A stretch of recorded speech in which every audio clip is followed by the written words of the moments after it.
나에게 오셔서 사랑의 손길로 주셨습니다. 어루만지셨네. 거절할 수 없어, 외면할 수 없어. 주님의 그 손을 잡았었네. 주님의 사랑에 뜨거운 눈물을 흘리고야 주님의 사랑에 뜨거운 눈물을 흘리고야 말았다네. 이 세상에 오신 주님, 이 세상에 오신 주님, 나의 죄를 위하여서 로마 병정 장박하네. 찔리시던 그날 오후 아무런 말도 없이 우리에게 평안을, 아무런 말도 없이 우리에게 평안을 약속하신 주님 예수, 십자가에 못 박혔네. 그러나 언젠가 주님을 부인하며 원망하고 있을 때에, 그러나 언젠가 주님을 부인하며 원망하고 있을 때에 나에게 오셔서 사랑의 손길로 어루만지셨네.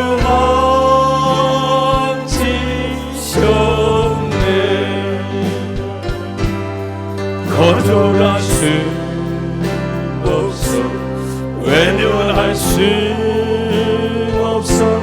주님의 그 손을 잡았었네. 주님의 사랑에 뜨거운 눈물을 흘리고야 말았다. 주님의 사랑에 뜨거운 눈물을 흘리고야 말았다. 주님의 사랑에 뜨거운 눈물을 흘리고야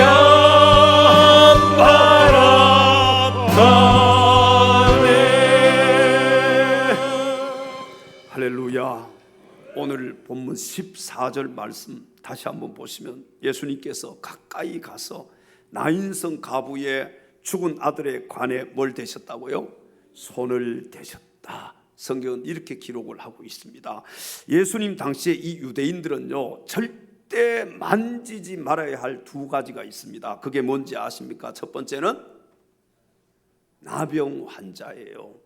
두 번째는 뭐예요? 죽은 사람의 시체예요. 그러니까 나병 환자와 죽은 자의 시체를 절대로 만지면 안 되는 것입니다. 유대인의 지도자인 랍비의 책임 가운데 하나가 뭐냐면요, 이 두 가지를 사람들이 만지지 못하도록 격리시키는 일이었습니다. 여러분, 그 당시 예수님은요, 유대인의 랍비였잖아요. 성경에 보면은 율법사나 부자나 뭐 바리새인, 사두개인, 일반 백성들 다양한 사람들이 예수님을 무엇이라고 불렀어요? 랍비, 선생님 이렇게 불렀잖아요. 랍비요, 선생님이요. 예수님에 대해서 랍비라고 불렀단 말이에요. 그런데 예수님은 이 유대인의 랍비로서 이 두 가지 규칙을 다 깨트리고 만 거예요. 그렇게 하지 못하도록 해야 될 선생님, 랍비가 아니 이 두 가지 규칙을 한 번에 다 깨트려 버렸단 말이에요. 그는 나병 환자들 다 만져주셨잖아요. 예수님은 성경에 보면 나병 환자 살려주셨습니다. 만져서 살렸어요. 오늘 본문에도 보면 죽은 자의 시체를 어떻게 했습니까? 그 관을 예수님 만지신 거예요. 근데 예수님의 손길이 닿았을 때 이 나병 환자도 깨끗함을 얻었고, 성경에 보시면 또 주님의 손길이 닿았을 때 오늘 본문에 나인성 가부의 죽은 아들도 새 생명을 얻어서 다시 일어설 수 있는 기적이 일어났다고 성경은 기록을 하고 있습니다. 사랑하는 성도 여러분, 오늘 이 시간에도 예수님께서 저와 여러분을 주님의 사랑의 손길로 만져주시면 놀라운 기적의 역사가 우리에게도 일어나게 될 줄로 믿습니다. 우리가 힘을 잃고 아무것도 할 수 없을 때 여러분 이렇게 기도해 보시지 않겠습니까? 한번 저를 따라서 기도해 보실까요? 주님, 저는 아무것도 할 수가 없습니다. 주님의 따뜻한 사랑의 손길로 나를 만져주시고, 주님의 그 크신 사랑으로, 주님의 그 크신 사랑의 손으로 나를 잡아주세요. 주님이 나를 만지시고 주님이 나를 잡으시면 이건 안 따라해도 됩니다. 주님이 나를 만지시고 주님이 나를 잡아주시면 여러분, 내가 넘어졌다 할지라도 일어날 수가 있고, 내가 어떤 질병이나 어떤 어려움 가운데 있다 할지라도 주님 나를 만져주시면 치료받는 역사가 있게 될 줄로 믿습니다. 자, 예수님의 손길이 딱 닿으니까요, 나병 환자도 일어나고, 예수님의 손길이 닿으니까 죽은 자도 일어나고, 우리도 마찬가지예요. 지금 내가 쓰러져 있다면 뭐가 필요하겠어요? 당장 필요한 게 주님의 손길이에요. 아멘. 여러분 실패했어요. 뭐가 필요해요? 당장 필요한 게 주님의 손길입니다. 넘어졌어요. 당장 뭐가 필요합니까? 주님의 손길이 필요해요. 마음의 상처를 입었어요. 당장 무엇이 필요합니까? 주님의 손길이에요. 주님이 나를 만져주시면 됩니다. 주님이 나를 잡아주시면 되는 거예요. 오늘 이 시간 우리 주님의 사랑과 능력의 손길을 통해서 영육간에 다시 한번 일어나서 빛을 발할 수 있는 사랑하는 엘찬양 가족들이 다 되시기를 주님의 이름으로 축원합니다. 마지막 세 번째, 다시 일어설 수 있는 힘은 주님의 말씀입니다. 오늘 본문 14절 하반절부터 15절까지 성경으로 가서, 본문으로 가서 우리 함께 말씀을 읽겠습니다. 예수께서 이르시되 청년아 내가 네게 말하노니 일어나라 하시매 죽었던 자가 일어나 앉고 말도 하거늘 예수께서 그를 어머니에게 주시니. 아멘. 자, 여기 본문에 의하면은 결정적으로 이 나인성 가부의 죽은 아들이 일어난 것은 주님이 나인성 가부의 죽은 아들에게 말씀하시는 순간이었습니다. 말씀하시는 그 순간에 일어난 거예요. 오늘 본문 14절 하반절 다시 한번 보세요. 예수께서 이르시되 청년아 내가 내게 말하노니 일어나라. 이렇게 주님 말씀하셨을 때 죽었던 나인성 가부의 아들이 일어났다는 것입니다. 오늘 이 시간 영적으로 죽어가는 우리들에게 주님 말씀하십니다. 무엇이라고요? 제시가 일어나라. 누구야 일어나라. 내가 내게 말하느니 일어나라. 한번 주님의 음성이라고 생각하고 여러분들이 자기 이름을 부르면서 누구야? 일어나라. 우리 한번 이 주님의 음성이면은요, 오늘 이 시간에 여러분의 영적인 것, 육적인 것 모든 것이 다시 한번 일어날 수 있는 그런 귀한 시간이 될 줄로 믿습니다. 한번 자기 이름 불러가면서 제시가 내가 내게 말하노니 일어나라. 이렇게요. 시작. 아멘. 영적인 잠에서 깨어날지어다. 영적인 무기력에서 깨어날지어다. 주님 나에게 말씀해 주십시오. 다시 한번 일어날 수 있도록, 영적인 잠에서 깨어날 수 있도록, 주님 다시 일어나서 빛을 발할 수 있도록, 어두운 세상에 빛이 되고 맛을 잃은 세상에 소금이 될 수 있도록 주님, 이 시간에 나에게 말씀하여 주시옵소서. 여러분, 무엇이 나인성 가부의 죽은 아들을 살려낸 것입니까? 예? 무엇이 이 나인성 가부의 아들을 살렸어요? 말씀이잖아요. 뭐 단순한 설교나 도덕적인 강론이나 뭐 이런 것이 아니라 주님의 말씀 그 자체, 말씀이 나인성 가부의 죽은 아들을 살려낸 것입니다. 그러므로 다시 일어설 수 있는 힘은 주님의 말씀입니다. 여러분, 말씀밖에 없습니다. 우리가 다시 일어날 수 있는 것은 말씀밖에 없어요. 팬데믹으로 인해서 영적인 무기력에 빠져서 이제 잠자는 영혼들이 얼마나 많습니까? 그 영혼들이 잠에서 깨어날 수 있는 비결, 그 비결은 주님의 말씀밖에 없는 거예요. 말씀이 들려와야 돼요. 말씀이 들려오지 않으면 우리는 다시 일어설 수가 없습니다. 여러분, 하나님의 말씀이, 주님의 말씀이 오늘 이 시간에 여러분들에게 들려질 수 있기를 바랍니다. 주님의 말씀이 힘이고, 말씀이 처방이고, 말씀이 해답이고. 아멘. 크게 합시다. 주님의 말씀이 힘이고, 말씀이 처방이고, 말씀이 해답이고, 말씀이 능력이고, 말씀이 생명이다. 한번 따라서 다시 한번 고백합시다. 주님의 말씀이 힘이다. 주님의 말씀이 처방이다. 주님의 말씀이 해답이다. 주님의 말씀이 능력이다. 주님의 말씀이 생명이다. 이 말씀이 내 안에 살아 있어야 모든 문제가 해결될 수 있고, 이 말씀이 내 안에 살아 있어야 영적인 힘을 얻을 수 있고, 이 말씀이 내 안에 살아 있어야 하나님의 능력도 행할 수 있고, 이 말씀이 살아 있을 때 생명의 역사가 나타나게 될 줄로 믿습니다. 아마도 어떤 분들은 이렇게 말씀하는 분들도 있을 거예요. 아니, 도대체 말씀이 뭔데? 한번 따라해 볼까요? 말씀이 뭔데? 반문하시는 분들 마음속으로 딱 보니까 한 5분 정도 되시는 것 같아요. 말씀이 뭔데? 말씀이 뭔데? 여러분, 말씀이 무엇인데라고 반문하시는 분들이 있어요. 분명히 이런 분들이 반드시 알아야 될 것이 있어. 그게 뭐냐? 하나님께서 바로 이 말씀으로 천지 만물을 창조하셨다는 거예요. 말씀 한마디로 천지 만물을 창조하셨다. 우리 사람도 말씀 한마디로 하나님이 만드셨어요. 바다도 말씀으로, 저 산도 말씀으로. 여러분, 하나님 말씀으로 천지 만물을 창조하셨는데 하나님 그 말씀으로 못할 것이 뭐가 있겠습니까? 다시 한번, 말씀이 뭔데요? 그렇게 얘기하시는 분들 이제는 없네 보니까. 말씀이 그래서 능력이에요. 말씀이 힘이에요.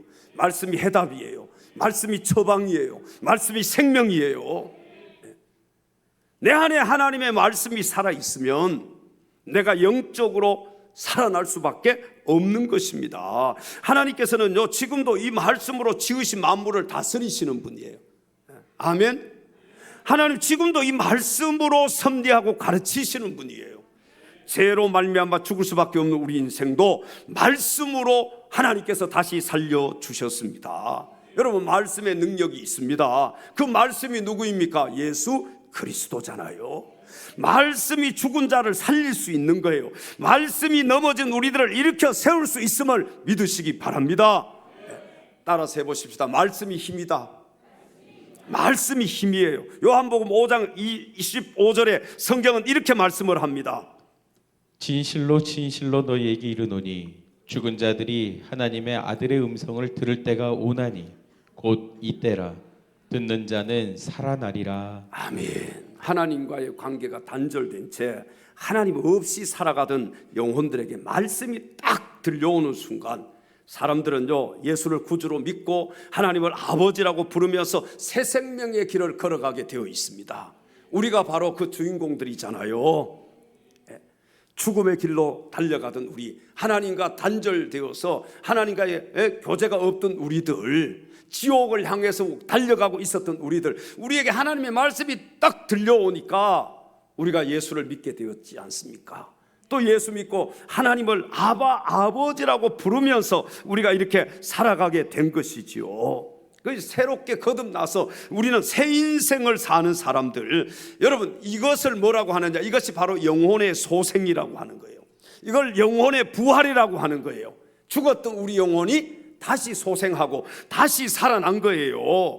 이것이 곧 영혼의 일어섬이라고 하는 거예요. 여러분, 영이 살면 육체도 다시 살아날 수 있습니다. 아멘. 한번 따라서 해보겠습니까? 영이 살아야 육체도 산다. 육체가 막 아무리 힘이 있고 살아 있어도 영이 죽으면 그는 죽은 자예요. 이해되세요? 육체가 저 중환자실에, 아니 병원에 누워 있어도 영이 살아 있으면 그가 살아 있는 자예요. 아멘. 여러분, 육신적으로 많이 힘드시지요. 참 힘 안 들 수가 없는 시대에 우리가 살고 있어요. 가정마다 들여다보면 다 문제들이 있고 다 어려움이 있어요. 제가 이렇게 보면은 뭐 사업하는 분들, 뭐 사업이 아니라 직장 다니는 분들, 모든 분들이 참 이 문제, 저 문제, 그거 참 많은 어려움들이 있습니다. 자녀들 문제를 가지고 고민하는 우리 성도들도 있고, 또 여러 가지 물질의 문제 때문에 고민하는 성도들도 있고, 여러분 우리 안에 많은 문제들이 있잖아요. 여러분 문제가 있어요, 없어요? 문제투성이야, 문제덩어리야. 한번 옆에 분 보세요. 이 문제덩어리 한번 보십시오. 문제 자고 일어나면 문제, 그 잠잘 때는 몰라, 꿈속에서도 문제. 꿈속에서도 꿈을 꿨는데 북한에 간 꿈을 꿨어요. 북한에 갔어요. 막 다니는 꿈을. 여러분, 육이 살려고 몸부림치지 말고 영이 살려고 몸부림치시기 바랍니다. 이게 제일 빠른 길이에요. 육이 살려고 막 몸부림치잖아요. 이것도 해보고 저것도, 저 사람도 찾아가고 이 사람도 찾아가 보고 이 방법도 써보고 저 방법도 써보고. 그렇게 한다고 해서 여러분 해결되는 게 아니잖아요. 그냥 내 영혼이 살면 다 해결돼요. 왜 그렇습니까? 모든 것이 다 어디에 달려 있어요? 마음 먹기에 달려 있잖아요. 다 잃어버려도요, 내 마음이 행복하면 행복한 거예요. 그러나 다 가져도 내 마음이 불행하면 불행한 것입니다. 여러분, 영적으로 내가 살려고 몸부림치는 게 육적으로 살려고 몸부림치는 것보다 훨씬 더 빠르다. 영혼이 잘된 같이 범사가 잘 되는 거예요. 여러분, 먼저 범사가 잘 되려고 몸부림치지 말고 영혼이 잘 되려고 몸부림치십시다. 근데 우리는 거꾸로 해요. 거꾸로. 그러니까 영도 죽고 육도 죽어. 여러분, 영혼이 살면은 육신도 살아나게 되어 있어요. 하나님이요, 나아갈 길을 열어주십니다. 하나님이요, 나아갈 길을 반드시 열어주셔요. 왜? 하나님은 살아계시니까요. 하나님 우리 아버지시니까요.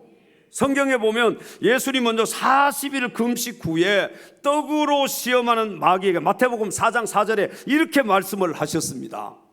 예수께서 대답하여 이르시되 기록되었으되 사람이 떡으로만 살 것이 아니요 하나님의 입으로부터 나오는 모든 말씀으로 살 것이라 하였느니라 하시니. 아멘. 여러분, 왜 떡으로만 살려고 하십니까? 떡을 먹으면 뭐가 살아요? 육이 살지요. 밥 먹어야, 떡 먹어야 살지요. 말씀을 먹으면 뭐가 살아요? 영혼이 살지요. 여러분, 떡으로만 살 것이 아니요 하나님의 입으로부터 나오는 모든 말씀으로 살 것이라. 떡으로 살려고 몸부림치지 말고 말씀으로 살려고 몸부림치십시오. 사랑하는 성도 여러분, 우리가 다시 한번 일어설 수 있는 힘은 주님의 말씀입니다. 주님의 말씀이 들려와야 내가 다시 일어설 수 있어요. 말씀이 들려오지 않으면요, 내가 다시 일어설 수가 없어. 말씀이 능력이고 말씀이 힘이에요. 죽었던 영혼이 다시 살아날 수 있게 되는 것은 하나님의 말씀의 능력을 통해서만 가능한 것입니다.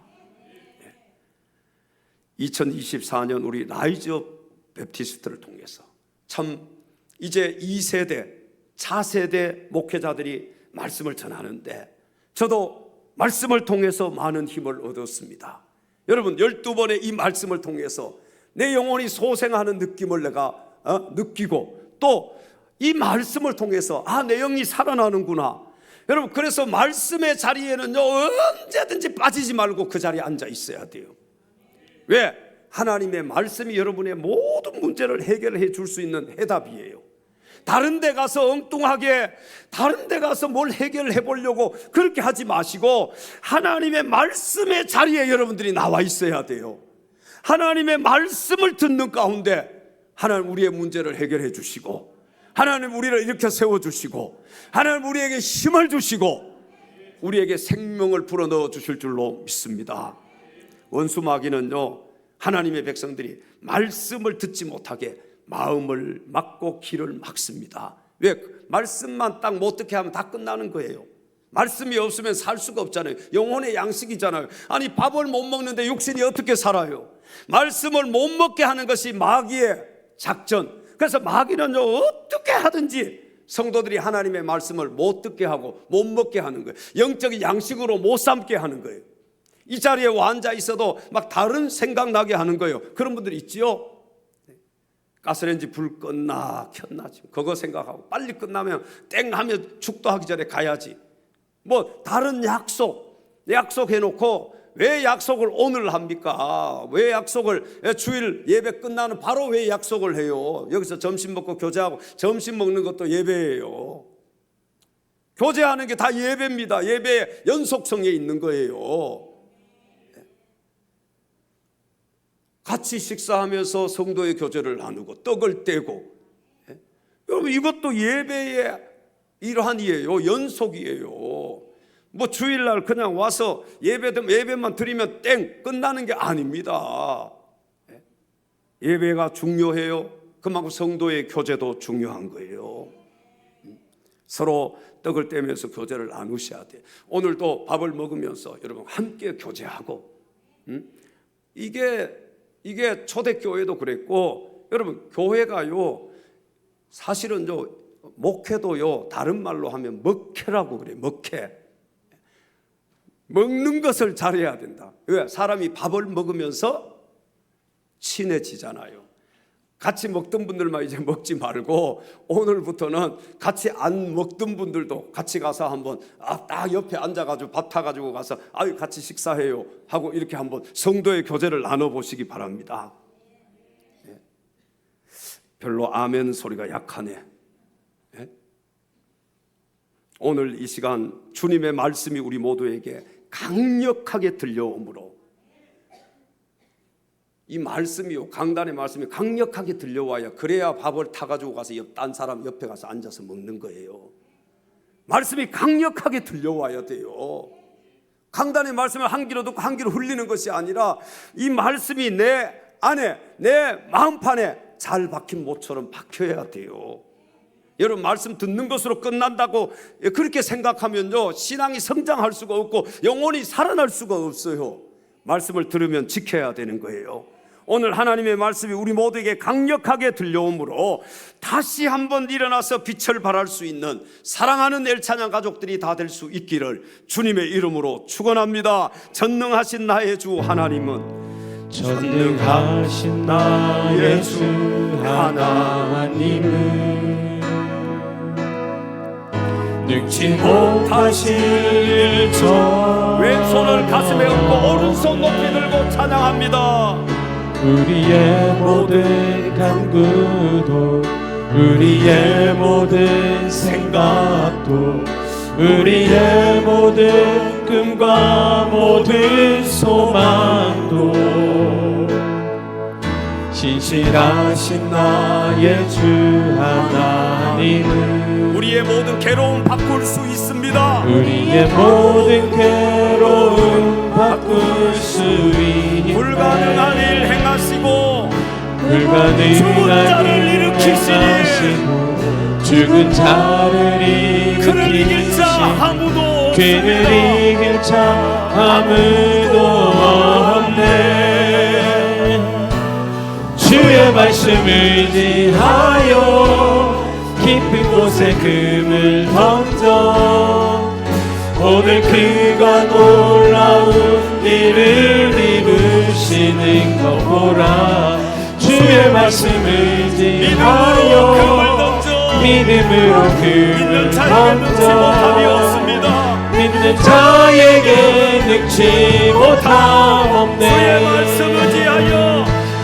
주의 말씀 의지하여 깊은 곳에 금을 던져 오늘 그가 놀라운 일을 이루시는 것 보라.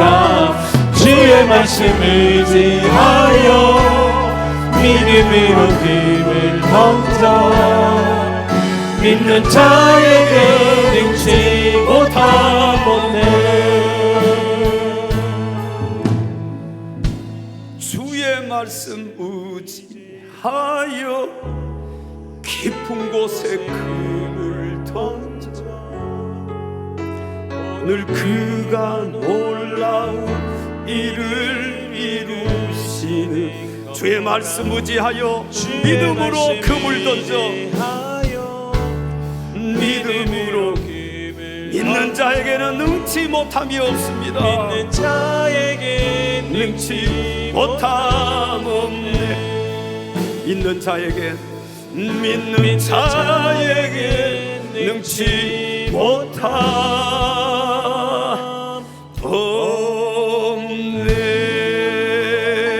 없네. 할렐루야.